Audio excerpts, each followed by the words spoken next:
దేవుని స్తోత్రం. ఇద్దరు ముందు దేవుని యొక్క సంఘారంలో చేరి ప్రభువును ఆరాధన చేసుకునేందుకు దేవుడు అనుగ్రహించిన ఈ గొప్ప ఆధిక్యతను బట్టి మనమంతైనా దేవునికి స్థితులను చెల్లించవలసిన వారంగా ఉంటున్నాం. చేరి వచ్చిన ప్రభు భక్తులు మీ అందరికీ శుభాకాంక్షలు వందన. దేవుడు ఆశ్చర్యకరుడు, ప్రభువును పిల్లారా. దేవుడు మన దేవుడు గొప్ప దేవుడు. ప్రార్థనను అంగీకరించేటువంటి వాడు, మనములను అంగీకరించేటువంటి వాడు, కృప చూపించేటువంటి వాడు. దేవుని జీవ గ్రంథమైన బైబిల్లో అనేక మనవులను దేవుడు ఆలకించాడు, అంగీకరించాడు. అయితే ఒక విషయం మాత్రమే మనవి చేయలేం. మనవి చేయకోకుండానే ఆగాగాగని చెప్పి దేవుడు హెచ్చరికతోనూ గంభీరమైన స్వరంతోనూ కొంచెం గట్టిగాను పలుకుంటాడని నేను నమ్ముతాను. ఎవరండి? ఎవరి విషయంలో? అబ్రహాము భక్తుల విషయంలో. పరమ తండ్రి అన్నాడు కదా, అబ్రహామా అని పిలవగానే ఈ ప్రియ మిత్రుడు, అయ్యా ఏం నాయన అంటే, అరే నీ ఒక్కడే కొడుకున్నాడు కదా, ఆ ఒక్కడే కొడుకుని తీసుకో, మొరియా దేశానికి వెళ్ళు, నేను చూపించే పర్వతం ఒకదాని మీద ఆ బిడ్డను నువ్వు బలి అర్పించు అన్నాడు. అక్కడ దేవుని జీవగ్రంథమైన బైబిల్లో ఎక్కడ నాయన ఈ శాపము లేకుంటే ఈ కీడు తప్పించని మనం చేసినట్లు నేను చదవాలి. అలాగే వేదాంత యుద్ధం చదివేటప్పుడు చరిత్రలు కూడా చెప్పారు. చరిత్రలో కూడా ఎక్కడ కూడా ఈ భక్తుడు హిబ్రూ భాష, ఈ పాత నిబంధన హిబ్రూ భాషలో రాయబడింది. హిబ్రూ భాషలో కూడా ఎక్కడ కూడా ఈయన మనవి చేసినట్లు ఎక్కడ లేదు. కానీ ఈయన తీసుకుని వెళ్ళాడు, కళ్ళపై పరిచాడు. తగునందు పిల్లారా, పరిచి బిడ్డను బంధించి కళ్ళ మీద పెట్టాడు. ఎట్లా పెట్టుంటాడు అనుకుంటే, ఈరోజు నిన్న ఆలోచన చేస్తున్నాడు. నిర్జీవ శరీరాన్ని మోసుకుని వెళ్తారు పక్కన పెట్టి కళ్ళన్నీ పెట్టిన తర్వాత అప్పుడు ఈ నిర్జీవ శరీరాన్ని తీసి దాని మీద పెడతారు. డబ్బులను పిల్లారా. అంటే నేను అనుకున్నాను, ఈ మాట పరిశుద్ధ స్థలం మంచిది కాదేమో. ఆ దాసుడు బలి అర్పించిన మెడ నరికిన తర్వాత ఆ బిడ్డను సజీవంగా కాల్చి అంటే పాడి మీద పెట్టినట్టుగా పెట్టేశాడు, కత్తి ఎత్తాడు. అక్కడ మనవి చేయకుండానే పరమతండ్రి, అబ్రహామా ఇక్కడ అక్కడ తాగు, నీవు దేవునికి భయపడేవాడు అని, ఏది కూడా వినుతీయకుండా చేసేవాడు అని నాకు తెలుసు. కాబట్టి ఆ బిడ్డకు నువ్వు ఏం చేయబోకన్నాడు. ఎంత పరిశుద్ధుడో కదా, ఎంత యథార్థవంతుడో కదా, ఎంత ప్రేమితుడో కదా. అవును, దేవుని సంతానమా, మన ప్రార్థనా మనవులు చాలా ఉన్నాయి, ప్రార్థనా వసతులు చాలా ఉన్నాయి, మన పొదువులు కోరికలు చాలా ఉన్నాయి. కానీ మన దేవుడు గుర్తించి సమాధానం ఇచ్చేంతటి యథార్థతలో మనం ఉంటున్నామా అని ఒక ప్రశ్న వేసుకున్నానే. దేవుని బిడ్డ, ఈరోజు దేవుని జీవగ్రంథం నుండి 103వ కీర్తన, 102వ కీర్తన 24వ వచనం నుండి ఆఖరి వరకు, అంటే 28వ వచనం వరకు మనం చదువుకుంటే కొన్ని శ్రేష్టమైనటువంటి వాక్యాలను దావీదు భక్తుడు తన అనుభవంలో సెలవిచ్చాడు. 102వ దావీదు కీర్తన 24వ వచనం నుండి 28వ వచనం వరకు మనం చదువుకుంటున్నామండి. మేము ఇలాగ మనవి చేసి, నా దేవా, నా జనము నా దినముల మధ్యను నన్ను కొనిపోకము. ఈ సంవత్సరములు నీ సంవత్సరములు తరతరములు ఉండును. ఆది అందు నీవు భూమికి పునాది వేసితివి, ఆకాశములు కూడా నీ చేతి పనులే. అవి నశించును గాని నీవు నిలిచియందువు. అవన్నీ వస్త్రములనే పాతగిరును. ఒకడు అంగవస్త్రమును తీసివేయనట్లు నీవు వాటిని తీసివేయదు, అవి మార్చబడును.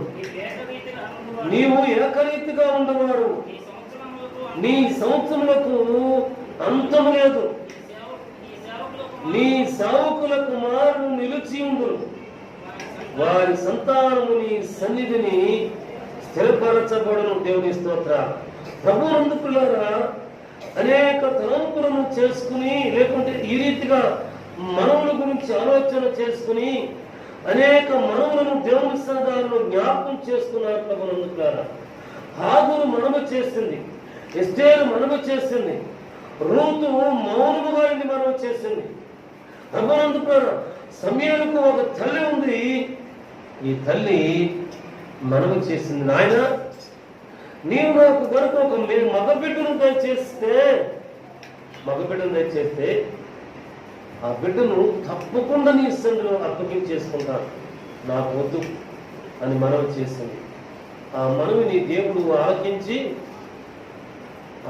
నిజంగా కుమారుని ఇచ్చాడు. ఆ కుమారుని నిజంగానే దేవుడికి అర్పించి వెళ్ళిపోయింది. ప్రభునందుకులారా, వెళ్ళిపోయింది. దేవుని స్తోత్ర. ప్రభునందుకులారా, ఎన్ని రకాల మనవులు, వేదన చేత ఉన్న మనవులు, దుఃఖంతో ఉన్నటువంటి మనవులు, ఆశ కొద్ది చేసినటువంటి మనవులు, శ్రమలో ఉన్నప్పుడు చేసినటువంటి మనవులు కూడా ఉన్నాయి. దేవుని స్తోత్ర. అయితే ఈ మనవులన్నింటినీ కూడా అంగీకరించేటువంటి వాడు దేవుడు. అయితే దావీదు భక్తుడు అంటున్నాడు, ఒక్క మనవి చేసుకుంటూ, ఆ ఒక్క మనం ఏమంటే, నాయన, నా దినముల మధ్య నీవు నన్ను కొనిపోదంటే ఎన్ని సంవత్సరాలు బ్రతకాలో కదా. ఆనాటి దినాల్లో 120, 220, 320 ఇన్ని సంవత్సరాలు జీవించిన వారుగా ఉన్నారు. కాబట్టి దావీదు యొక్క భక్తుని యొక్క దీర్ఘాయువు దేవుడు ఎన్ని సంవత్సరాలకు జీవగ్రంథంలో లిఖించి ఉంచాడో ఇక్కడ తెలియజేయబడలేదు. కానీ నా దినముల మధ్య నన్ను నేను జీవించుకుండాలయ్యా.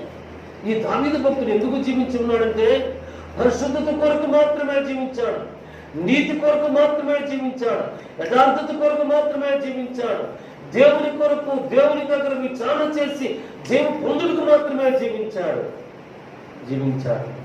ఈ జీవించిన రాజు, నా దినములు ఎన్నున్నాయని తెలుసయ్యా, ఆ దినముల మధ్య నన్ను తీసుకుని వెళ్ళము. దేవుని స్తోత్రాలు. మరి మనము చేసే మన జీవన యాత్ర, మన మాటలు, మన అంతరంగము, మన క్రియలు, మన అడుగులు, ప్రభునందుకున్నారా, ఏ రీతిగా ఉంటున్నాయో, వేటిని బట్టి మనం చేసేవారంగా ఉంటున్నామో. ప్రభునందుకున్నారా. నేను ఇప్పుడు ఇటువంటి సందర్భాలు వచ్చినప్పుడు నేను కొన్ని మాటలు జ్ఞాపకం చేసుకుంటుంటాను. ఒకవేళ నేను ప్రార్థన చేస్తున్నానంటే నా ప్రాణంతో నేను ప్రార్థన చేయటం లేదని తప్పకుండా చెప్పుకుంటాను. నా ప్రార్థన సరిపోయినది కాదు. ఈ పాలిక గ్రామంలో నన్ను ఎరిగినట్టు చాలా మంది ఉన్నారు. ఎవరో ఇప్పుడు ఎక్కడో కలుస్తారు. అయ్యా పాస్టర్ గారు నమస్కారం అండి, నమస్తే అయ్యా, ఇట్లా పరిస్థితి ప్రార్థన చేయండి అంటే, ఈ మానవ నోటి వెంట ఈ దీన పరిచారకు నోటి వెంట వచ్చే మాట అంటే, సరే అలాగయ్యా ప్రార్థన చేస్తానని చెప్తాను. ప్రార్థన చేసినట్లుగా కూడా నాకు గుర్తు లేదు. ఎప్పుడో ఎక్కడో కలిసి, అయ్యా నమస్కారం, మీతో చెప్పాను, ప్రార్థన చేశారు మీరు, మా అమ్మాయి బాగున్నాడు, మా అబ్బాయి బాగున్నాడండి. ఒక ఆయన ఉన్నాడు, అయ్యా పెళ్ళికి ఎన్ని ప్రయత్నాలు చేస్తున్నానో కుదరటం లేదండి. ఏమో మీరు నమ్ముకున్న దేవుడు గొప్పోడు కదండి, కొంచెం ప్రార్థన చేయండి.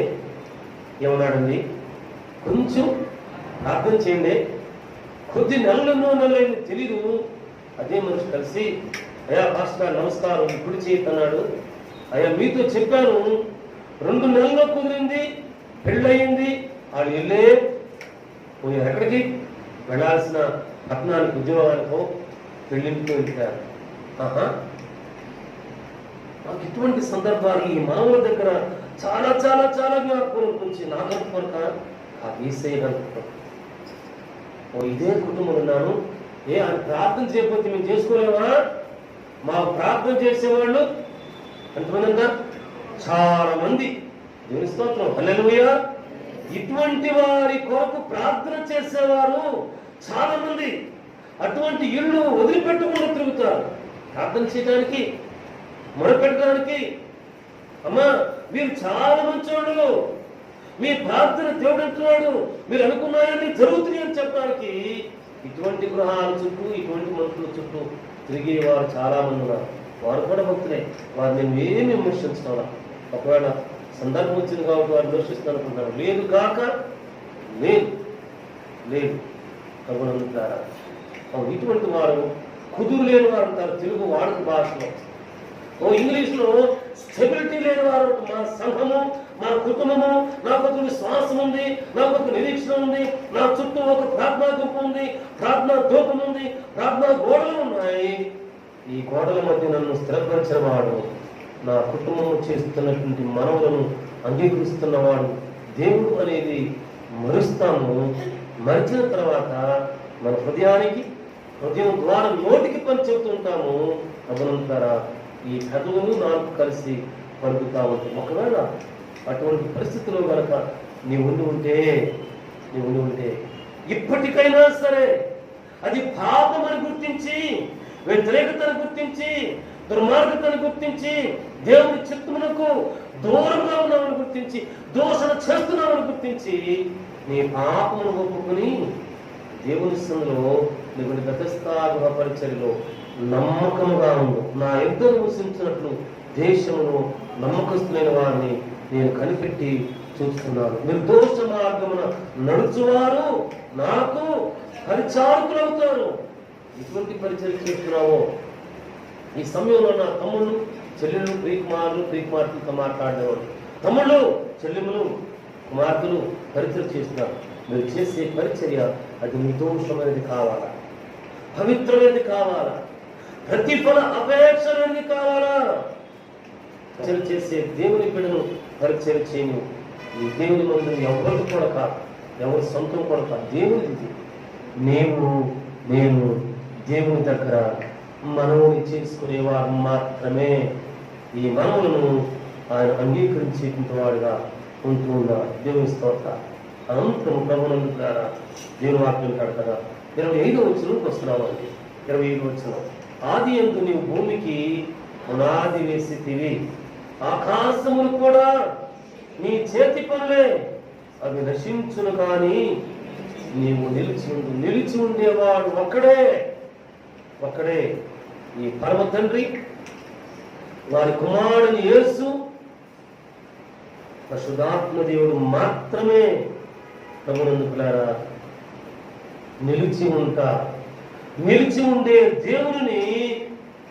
దేవుని అంటి పెట్టుకొని ఉంటే ఫలించే వారంగా ఉంటాం. ప్రభునందుకులారా కాండం ఒకటే, ఈ కాండానికి చాలా కొమ్మలు ఉన్నాయి. ఒక్కొక్క కొమ్మ దేవుడిచ్చిన తలాంతును బట్టి ఫలిస్తూ ఉంటాయి. మేము డాబా కట్టకపోవడము, మా ఇంట్లో ఒక జామ చెట్టు ఉండేది. కాండం ఒకటే ప్రభునందుకులారా, ఇటు ఒక కొమ్మ వెళ్ళేది. ఈ చెట్టు కొమ్మకాయలు, జామకాయలు లోపల ఎర్రగుండేవి. ఈ కొమ్మ ఏమో తెల్లగా ఉంది. రెండు రుచిగానే ఉంటాయి ప్రభునందుకులారా. ఏవి కూడా చేదుగా ఉంటాయి కాదు. అవును, దేవుని సంతానమా, ఆయన నిలిచి ఉంటాడట. నిలిచి ఉన్న దేవునిలో ఈ కొమ్మలు, అంటుకట్టబడినటువంటి కొమ్మలు ఏ రీతిగానూ ఉండవచ్చు. ఒక నల్లవారు కావచ్చు, తెల్లవారు కావచ్చు. చిన్నప్పుడు మా కొడుకు ఓ టీవీలో చూస్తూ అన్నాడు, ఆర్టికల్స్ గురించి చెప్తూ అదే సమయంలో అమెరికన్స్ గురించి కూడా ఏదో ఇంగ్లీష్లో డాక్యుమెంటరీ చెబుతున్నారు బీబీసీ వాళ్ళు. చెబుతుంటే నా బిడ్డ అన్నాడు కదా, నాన్న వీళ్ళేమో నల్లగా ఉన్నారు, వీళ్ళేమో తెల్లగా ఉన్నారు, అందరూ భూమి మీద కదా పుట్టింది. నేను నవ్వొచ్చిందిగా నవ్వకుండా, నిజమే అందరూ భూమి మీద పుట్టాము, కానీ వీళ్ళేమో తెల్లగా ఉన్నారు, నల్లగా ఉన్నారంటబ్బా, వీళ్ళేమో తెల్లగా ఉన్నారంటబ్బా అంటే ఏం చెప్పాలో తెలియకని చెప్పాను. నాన్న వారు భూమధ్య రేఖకు, సూర్యునికి బాగా దగ్గరకు ఉన్నారు, అందుకు వాళ్ళు నల్లగయ్యారు. వీళ్ళేమో శీతల ప్రాంత భూమధ్య రేఖ కింద భాగం ఉన్నారు. వీళ్ళకి ఎక్కువగా చలి ఉంటుంది కాబట్టి వీళ్ళు చల్లగా ఉన్నారు కాబట్టి తెల్లగా అయ్యారని చెప్పి అంతకు మించిన సమాధానం నా దగ్గర ఏమి దొరకలే. మీకు ఏమైనా ఉంటే తర్వాత చెప్పండి, నేను తర్వాత నా కొడుకు తెచ్చుకుంటా. ప్రభునందుకు ద్వారా అవును, రకరకాల మనుషులు ఉండవచ్చు, కానీ ఫలభరితమైన జీవితం మాత్రం ఒక్కటే ఉండాలా, ఒకటే ఉండాలా. ఈ వాక్యం భూమికి పునాది వేసిన వాడు ఆయనే. ఆకాశములు కూడా నీ చేతి పని, కానీ అవి నశించిపోతాయి, నీవు నిలిచి ఉంటావు. మనము చేస్తున్నటువంటి మనము ఆయన ఎదుట నిలిచి ఉండగా ఆయన శాశ్వతుడు నిలిచి ఉంటాడు. ప్రభునందుతారా, ఈ లోకంలో మనం నిలిచి ఉండేది కొద్ది కాలం మాత్రమే. ఇక్కడ చూడండి 26వ వచనంకి వచ్చేసరికి అంటాడు కదా, అవి నశించును గాని నీవు నిలిచిందువు. అవన్నీ పాతగిలను ఒకడు అంగవస్త్రమును తీసివేసినట్లు నీవు వాటిని తీసివేయదు, అవి మార్చబడును. ఇక్కడ ఆగండి, ఇక్కడ ఆగండి. ఆయన తీసివేస్తాడట, కానీ అవి మార్చబడతాయట. మార్చబడే గుంపులో ఉన్నానా? ఎవరు మార్చబడేది? పరిశుద్ధులు, శ్రమను అనుభవించి నీతి కొరకు జీవించిన వారు, శ్రమను అనుభవించి మొదలుపెట్టినటువంటి వారు, వేదన అనుభవించి యథార్థతలో సాగి వెళ్ళిన వారు, ఓ పాపములకు దూరముగా పారిపోయినటువంటి వారు, అవిధేయతకు దూరముగా పారిపోయినటువంటి వారు, ఆత్మహీనతకు దూరముగా ఉండి ప్రార్థన ద్వారా దేవునికి సమీపముగా ఉండినటువంటి వారు, వారు మార్చబడతారు. వారు మార్చబడతారు.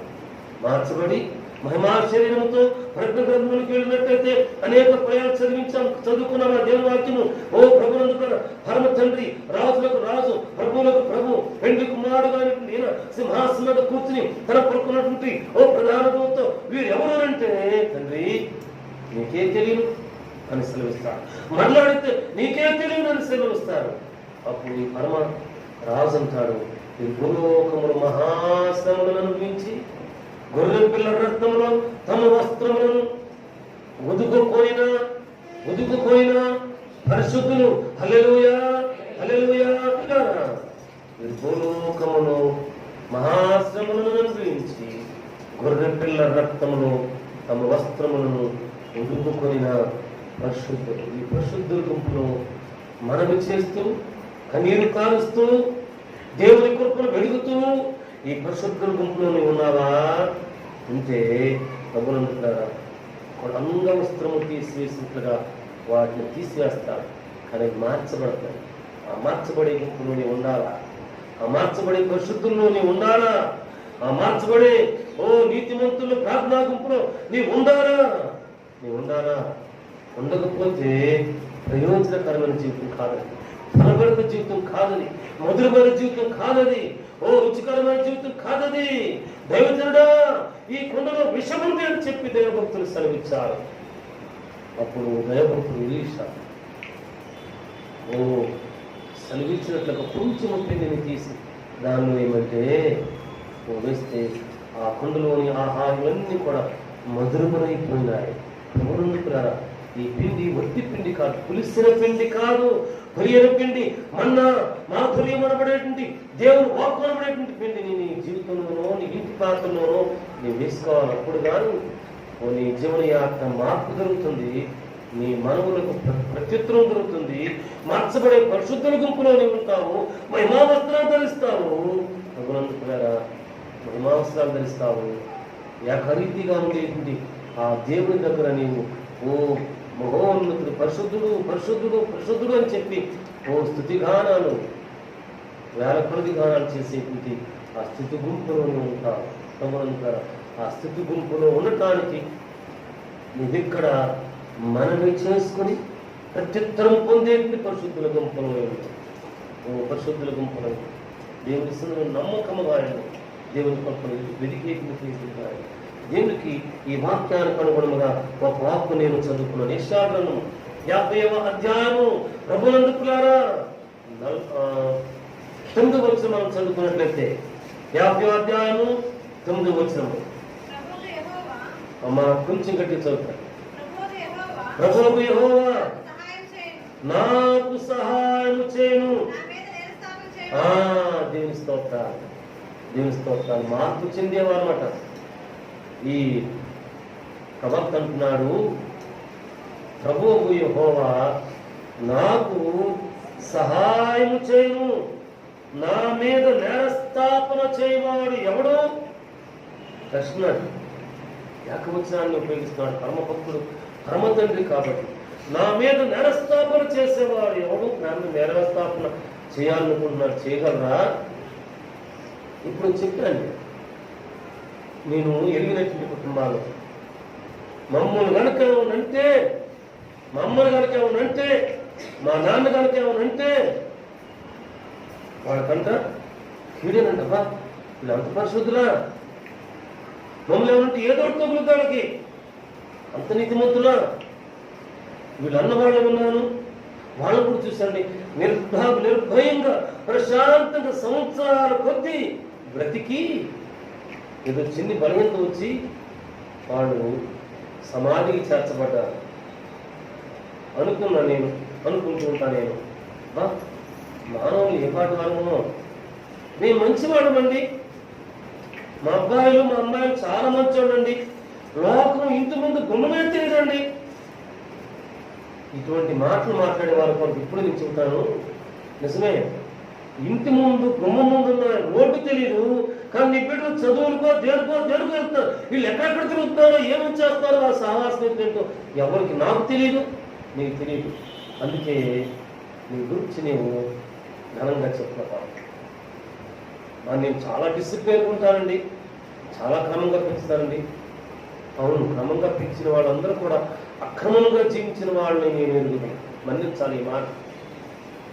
ఒకవేళ ఇక్కడ ఉన్నటువంటి దేవుని బిడ్డ, నీ బిడ్డ నీ తండ్రి చిత్తంలోనూ, రక్షకుల చిత్తంలోనూ, పరిశుద్ధుల చిత్తంలోనూ దాటి నీ స్వచిత్తానుసారమైన జీవితంలో ఉండి ఉంటే దాన్ని విడిచి ఈ మహోన్నతుని యొద్దకు రమ్మని పిలుస్తున్నాడు. ఇదే నేడే మిక్కిలి అనుకూలమైన సమయం, నేడే మిక్కిలి అనుకూలమైన సమయం, నేడే పరిశుద్ధమైన సమయం, నేడే ప్రభు నీతో మాట్లాడే సమయం, నేడే నీ పరిశుద్ధాత్మ దేవుడు లేదా మహోన్నతుడు కొన్నూరు సుదర్శనంగా నగిరి చేత కాల్చిన వాడు నిన్ను కూడా కాల్చేయట్లేదు దినం, నన్ను కూడా కాల్చేయట్లేదు దినం. నీ జముని యాత్ర అంతా బాగుంది అనుకుంటున్నావేమో, నీ నడవడి కడుగులు బాగున్నాయి అనుకుంటున్నావేమో, నీ మాటల పేర్లు బాగున్నాయి అనుకుంటున్నావేమో అనుకున్నావేమో. నీ మీద నేరస్థాపన చేయగల వాళ్ళు అంటే దేవుడు మాత్రమే, దేవుడు మాత్రమే. ఇక్కడ ప్రవక్త అంటున్నాడు, ప్రభువు యెహోవా నాకు సాయం చేస్తున్నాడు, నా మీద నేరస్థాపన చేయగలిగినాడు. దేవుడు సాయం చేస్తే నిజముగా నీ మీద ఎవరు కూడా నేరస్థాపన చేయలేరు. దేవుడు సాయం చేయకపోతే తప్పకుండా ప్రతి ఒక్కరు నీ మీద నీ వైపు పేరు పెట్టి చూపిస్తూ ఉంటారు. డోంట్ కేర్ అంటావా? కాదు, డోంట్ కేర్ అంటానికి ఛాన్స్ లేదు. దేవుని దగ్గర, మనుషుల దగ్గర అనొచ్చు, సమాజంలో చెప్పొచ్చు, ఇరుగు పొరుగు వారి దగ్గర చెప్పొచ్చు డోంట్ కేర్ అని. కానీ నేను సృష్టించిన నీ సృష్టికర్త అయిన దేవుని దగ్గర, నీ మనములాకించి నిన్ను దినదినము, వారం వారము, నెల నెల, సంవత్సరం సంవత్సరం దీవిస్తున్నటువంటి, సంవత్సరం దయాకీటం ధరకు చేస్తున్నటువంటి దేవుని దగ్గర డోంట్ కేర్ చెప్పడానికి వీలు లేదు కాక లేదు. ఎందుకంటాను, చూచుతున్నవాడు ఆయన అన్నిటినీ కూడా లెక్క వేస్తున్నాడు, లెక్కిస్తున్నాడు. ఒక దినం ఉంది, ఆ దినం ముందు లెక్క చూచేకి వాడుకున్నాడు. మీరు భూలోకములో మహాశ్రమను అనుభవించి తమ వస్త్రములను గొర్రెపిల్ల రక్తమును ఉదుక్కునే పరిశుద్ధులను చెప్పారే, ఆ పరిశుద్ధుల గుంపులో లేకుండా ఉండేటువంటి వాడుగా ఉంటే, వానిగా ఉంటే, ఆ కుటుంబంగా ఉంటే వెలుపల చీకటి అగ్నిగుండము దాల్చబడి ఉంది, భద్రపరచబడి ఉంది. అక్కడికి మాత్రమే వెళతాము. ఇక్కడ మనం చేసామను, ప్రార్థన చేసామను, పరిచయం చేసామను, స్తుత్యాగం చేసామను, మొరపెట్టామను, వీటన్నిటికీ సమాధానం ఆ మహోన్నతుల దగ్గర మాత్రమే ఉంది. నరస్థాపన చేయగలిగినవాడు దేవుడే. ఈ దేవుడు మనకు సహకారిగా ఉంది. ఈ దేవుడు తన గాయపడిన హస్తాలను భద్రపరిచి ఉంచితే మన మీద ఇంకెవరు కూడా నరస్థాపన చేయలేరట. దేవుని స్తోత్రాలు. తర్వాత పాపం వారందరూ వస్త్రం వలె కాతగిలిపోదు, చిమ్మటి వలె చిమ్మట వారిని తినివేయను. చిమ్మట పడితే అది విలువైనదో విలువ కానిదో దానికి అనవసరం. ప్రభునందుకులారా, అనవసరం. నేను హెచ్పిలో చదువుకుంటున్న రోజు నుంచి విలువైన పుస్తకాలని, విలువైన ఇంగ్లీష్ బైబిల్ని కొనుక్కున్నాను. కొత్త ఇంటికి వెళ్ళి అల్మారాలు చేసిన పెద్దలయ్యా చదల ముందు కొట్టాం, చదల రాదు అని చెప్పారు. కానీ చదలు చేరింది. అప్పుడు నేను కాలేజీ ఉన్నప్పుడు కొనుక్కున్నప్పుడు ఆ తారీఖు దాని మీద 50 రూపాయలు, 100 రూపాయలు, 150 రూపాయలు ఇట్లా ఆ తారీఖు రాసుకున్నాం. ఇటువంటి బైబిళ్ళు పుస్తకాలు ఇన్ని చదువు తినివేస్తుంది. అది ఒక్కొక్క పుస్తకం అప్పుడు నేను కొన్నాను 100 రూపాయలు, కానీ ఇప్పుడు 2000, 3000 ఉంటుంది. తేలిక నేను అనుకున్నాను, తేలిక ఒక 50,000 రూపాయల పుస్తక భాండారాన్ని నేను బాగొట్టుకున్నాను. చిమ్మిట తెలుసా? యేసుక్రీస్తు వారి బైబిల్ తెలుసా?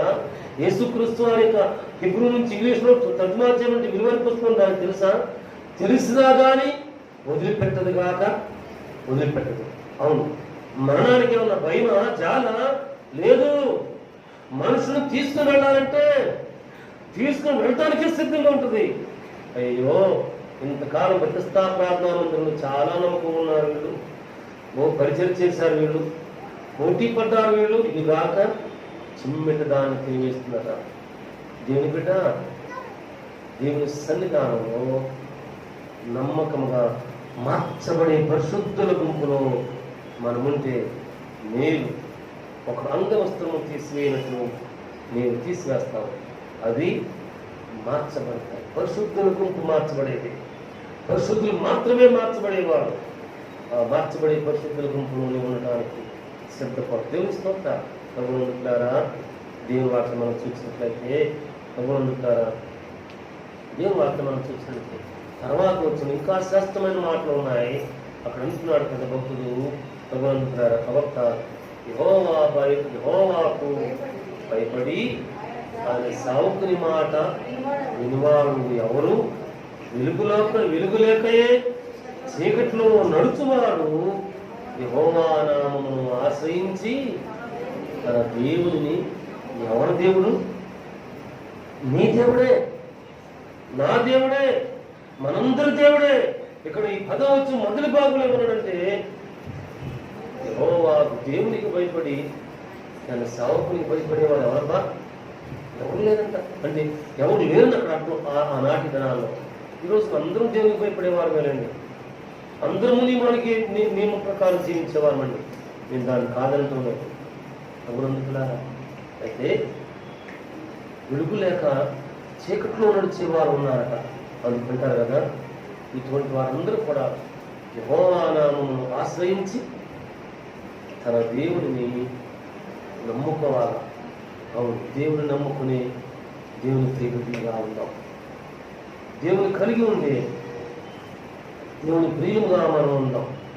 అందుకే మరొక వాక్యము యెషయా గ్రంథంలో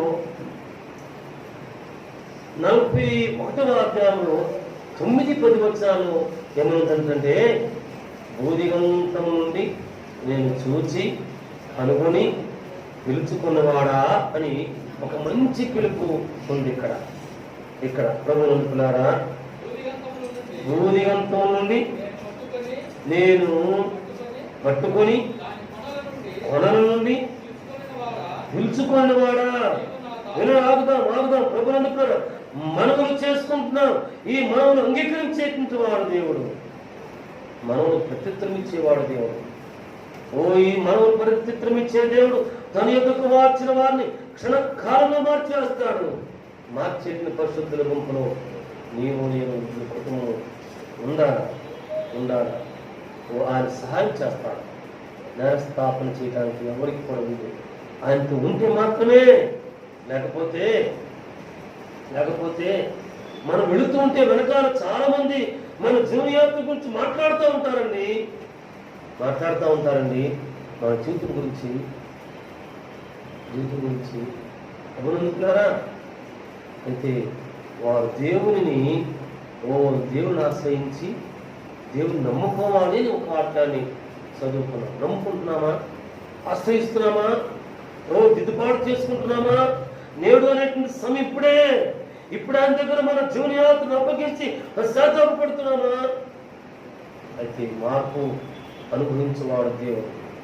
అయితే పశ్చాత్తాపడే వారి కొరకు ఈ కింద వచ్చినంటారు, భూదిగంతం నుండి నేను పట్టుకొని దాని కొనల నుండి పిలుచుకున్నవాడా.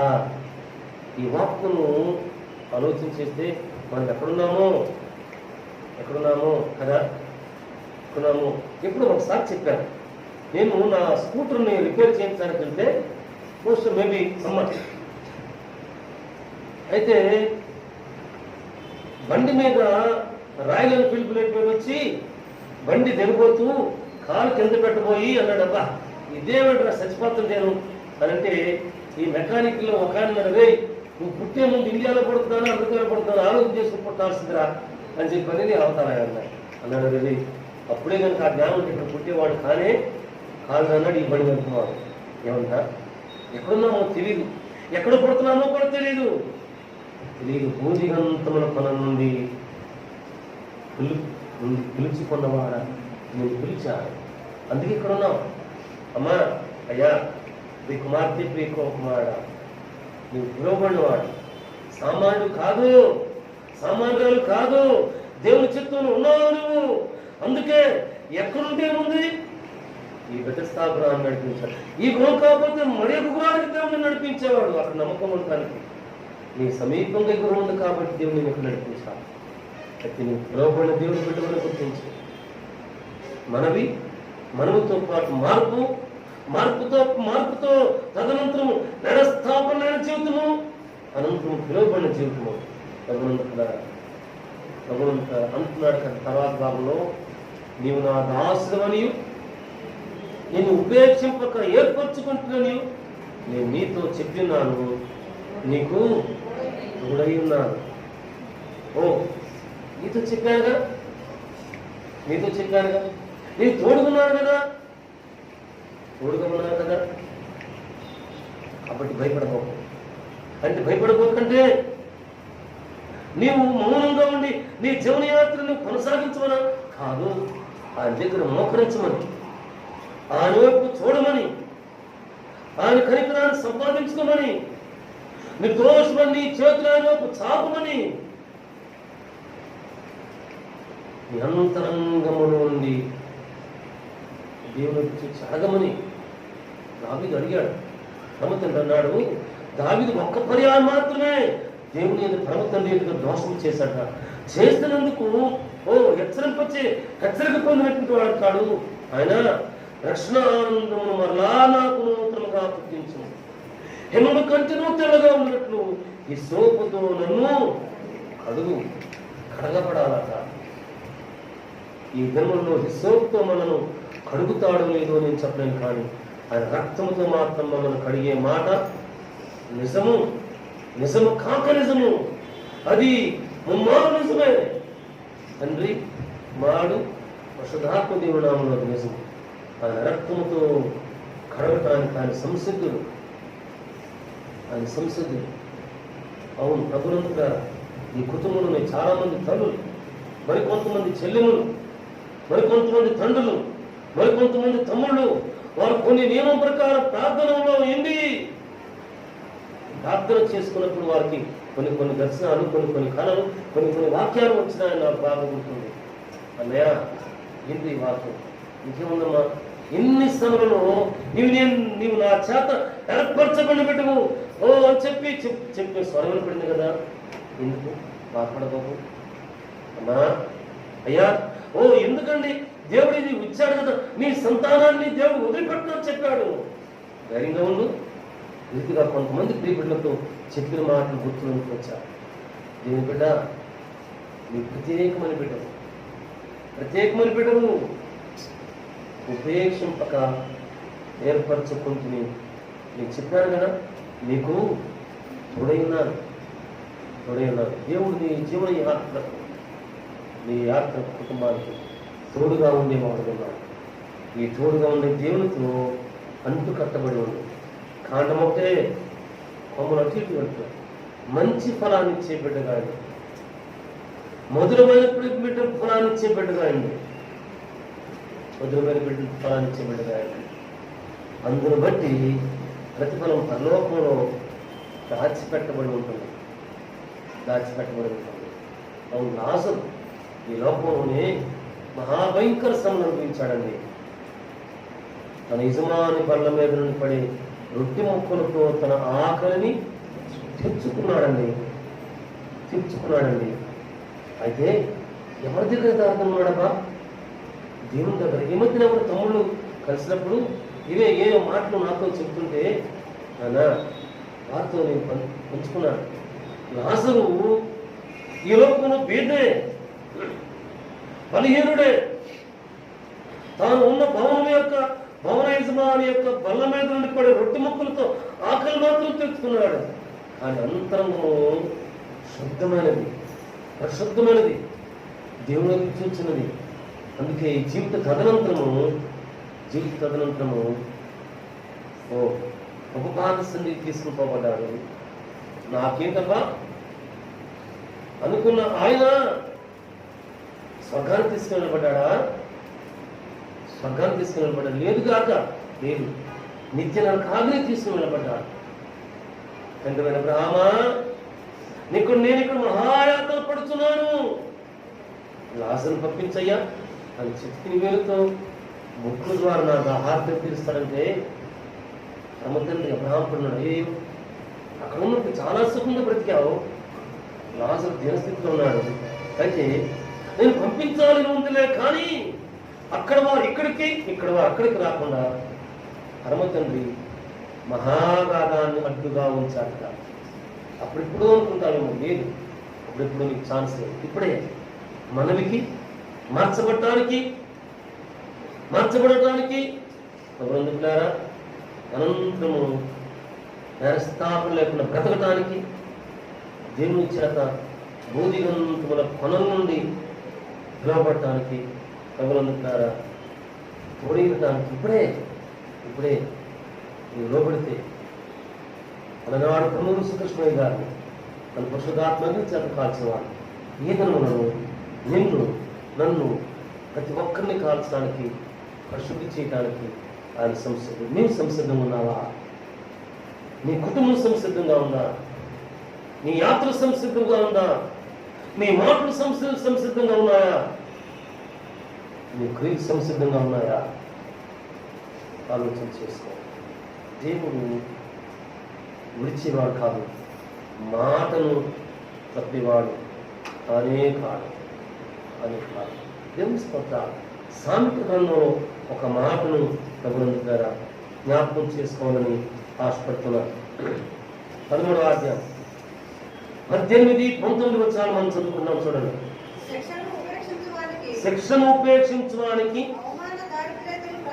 అవమాన దారిద్ర్యతను ప్రాప్తించును, గట్టింపును లక్ష్య పెట్టువాడు ఘనతనందును, ఆశ తీరుట ప్రాణములకు తీపి, చెడుతనమును విడుచుతాడు మూర్ఖులకు అసహ్యము. చాలుతారు ప్రభునందుతారు. శిక్షను లెక్క చేయకుండా ఉంటే, దేవుడు వాక్కులు లెక్క చేయకుండా ఉంటే, ప్రార్థన లెక్క చేయకుండా ఉంటే, దేవుని సందర్భం లెక్క చేయకుండా ఉంటే అవమానము దారిద్ర్యం ప్రాప్తిస్తుందట. కానీ గద్దింపును లక్ష్య పెట్టువాడు ఘనత పొందుతాడు. అవును, దేవుని వాక్య గద్దింపును లక్ష్య పెట్టే వారంగా ఉన్నాం. దేవుని సన్నిధి యొక్క గద్దింపును లక్ష్య పెట్టే వారంగా ఉన్నాం. ఆశలు తీరాలా ఆశలు ప్రాణములకట తీపట. అవును, ప్రతి ఒక్కరికి ఆశలు ఉంటాయండి. ఇవి తీరాలి, నిజమే. కానీ అవునంటారా, దానితో పాటు చెడుతనం కూడా విడిచిపెట్టేసేయాలట, అవిధేయతను కూడా విడిచిపెట్టేయాలట, ఓ ప్రార్థన వాక్యంతో విడిచిపెట్టేయాలా, నమ్మకంగా బ్రతకాలా, జీవనయాత్రను దేవునికి చూడాలా. దేవుడు మనల్ని విడిచేవాడు కాక గమనంటారా, ఆయన కృపలో మనల్ని బలపరిచి భద్రపరిచేవాడుగా ఉంటున్నాడు. దేవుని స్తోత్రం. గమనంటారా, దేవుని వాక్యం మరి ఒక్కసారి ఆయన మన మనలను ఆలకించేవాడు ఉన్నాడు. అబ్రహాముకు మాత్రమే మనవి చేయకుండానే దేవుని ఇచ్చిన వాడు ఉన్నాడు. మనం మార్చబడే వారంగా ఉంటాం. కబులంతా మార్చబడే వారంగా ఉంటాం.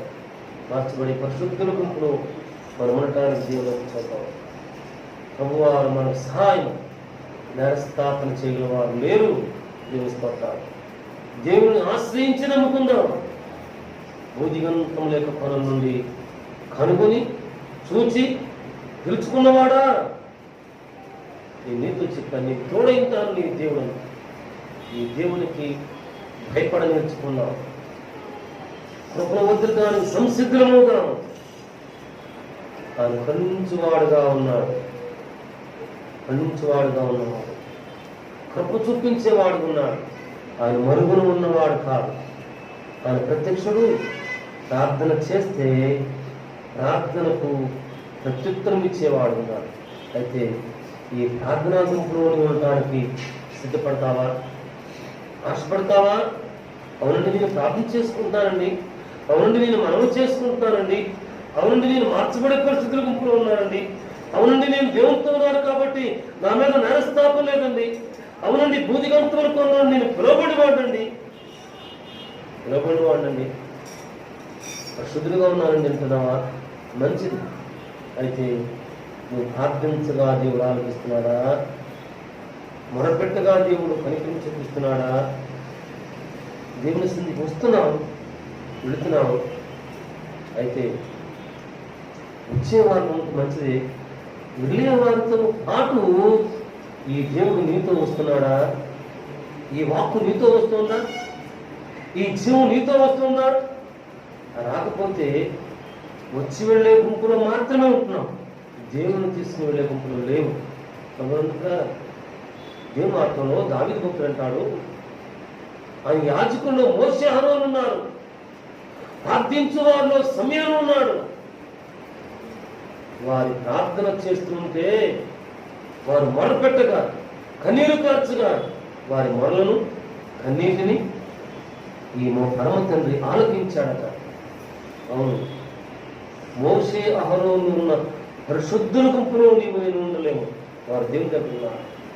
సమూయేలు, అహరోను, యెహోషువ ఇటువంటి ప్రార్థనాపరులు ఉన్నత గుంపులో ఉండటానికి అవకాశం లేదు. వారు దేవుని సంఘం ఉన్నారు. ఇప్పుడు ఉన్న యథార్థవంతమైన పరిశుద్ధుల ప్రార్థనా గుంపులో నీవు ఉండగలిగితే ఈ మొరను, ఈ ప్రార్థనను, ఈ మనవని అంగీకరించేవాడు ఈ మహోన్నతుడు, ప్రత్యుత్తరం ఇచ్చేవాడు ఈ మహోన్నతుడు, మార్చేవాడు ఈ మహోన్నతుడు. అంత మాత్రమేనా? కాదు. తమనుంటున్నారా? క్రింద దావీదు కీర్తనలు మనం చూస్తున్న ఆ ప్రాణమా యెహోవాను సంధించు అని చెప్పి ఓ భక్తుడు సెలవిస్తూ నీ సంకటములన్నిటినీ కూడా వదిలించేవాడు. హల్లెలూయా. నీ సంకటం నీకు ఎన్ని ఇరుకులు ఉన్నాయో, ఎన్ని ఇబ్బందులు ఉన్నాయో, ఎన్ని అవమానాలు ఉన్నాయో, ఎన్ని రకాల నెగతాళ్ళు ఉన్నాయో వాటన్నిటిని కూడా కుదిర్చేవాడు ఆయన. కుదిర్చేవాడు. అందుకే ఆయన దగ్గర మనం చేసుకునేవాడు ఉన్నాం. మార్చబడి పరిశుద్ధుల గుంపులో ఉన్నాం. ప్రభుత్వాల నేరస్థాపన జీవితం జీవిస్తాం. ఆయన చేత కనుగొనబడే పరిశుద్ధుల గుంపులో ఉన్నాం. దేవుని గొప్ప ఉంటుందా? దేవుడు మనం బలపరిచి భద్రపరిచి ఆయన పరిశుద్ధ కుటుంబం ప్రతిష్టాపకంలో మనను కూడా యోగ్యకరమైన పాత్రగా చేసుకుని వాడుకోవటానికి దేవునికి మనం చూద్దాం. దేవుడు మనం బలపరిచి నిత్య దేవుని మనకు ఈ వాక్కును బట్టి జయ జీవితాన్ని, విడుదల జీవితాన్ని, ఆయన అగ్ని చేత కాల్చబడే జీవితాన్ని పెంచి మహిమ పొందుతారుగా ప్రార్థన చేసుకుంటామండి. ప్రార్థన చేసుకుందాం. మహోన్నతుడైన మా తండ్రి, పరిశుద్ధాత్మ మీ పరిశుద్ధ నామం కొరకు స్తోత్రాలు. ఈ దినమందు మీరు మాకు అనుగ్రహించిన ఈ సమయం కొరకు స్తోత్రాలు. నీ వాక్కుల కొరకు నీకు వందనాలయ్యా. ఈ దినవాక్యాలు నా చిన్న కుటుంబానికి నాకు హెచ్చరికగా వినిపించాలి. అవునయ్యా, మనవులు చేసుకునే నేను పరిశుద్ధులు మార్చబడేట్లు గుంపునే ఉండడానికి నాకు సహాయం చేయండి. అవును తండ్రి, భూదిగంతముల కొనల నుండి నన్ను చూచి 2017 సంవత్సరం ఏప్రిల్ నెల 15వ దినం ముందు లేవనెత్తాం. లేకుండా ఉంటే భూదిగంతంలోనికి వెళ్ళిపోవలసిన వాడయ్యా. నేను కృప చూపించుకుని ఇస్తాను. మీరు చేసిన వేడుకు నాకు, నా బిడ్డకు, ప్రాణాపాయకరమ పరిస్థితుల్లో చేసిన గొప్ప కార్యం కొరకు నీ స్తోత్రాలు. ఇక్కడ ఒక్కొక్క బిడ్డకు ఒక్కొక్క రకమైన శ్రమ, వేదన, ఇరుకు, ఇబ్బంది, బలహీనత, దుఃఖం వెంటాడితే, మనస్సం వెంటాడితే వారిని కూడా నీవు నీ చేయి చాచి లేవెత్తావు. నువ్వు చేసిన వీళ్ళన్నీ కూడా గుర్తించి ఎల్లప్పుడూ నీ కొరకు నమ్మకంగా ప్రతి సహాయం వచ్చి దేవుని నుంచి కనికరం నుంచి కృప చూపించి ఈ వాక్కులు మా హృదయం భద్రించమని యేసు నామములో ప్రార్థిస్తున్నాము తండ్రి. ఆమేన్. ఆమేన్.